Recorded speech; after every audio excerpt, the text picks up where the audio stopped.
Now remember, when you're doing air conditioning, if you have a vehicle that gets delivered to your shop and it came from a body shop and it had a low battery, like this is somewhere between 50 and 60%.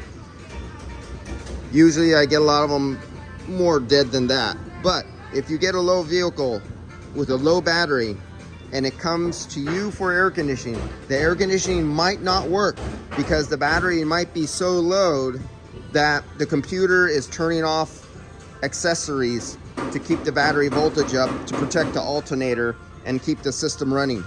So first check your battery always, and then that might be the cause of why your AC doesn't come on.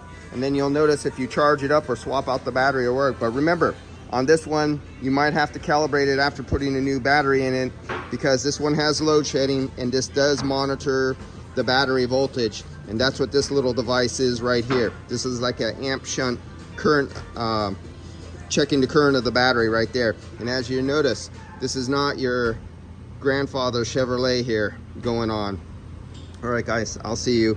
And yeah, we're approaching the 50% mark there or less, so that one's gonna probably give me some trouble when I come back here in a week or two to come charge this one up with a dead battery, unless they put it on a charger. But unfortunately, if they put it on a rapid charger and they charge it with a high amperage and overheat the battery and make the side puffy out, one of the cells go bad, then you'll have other problems. All right, see you guys later.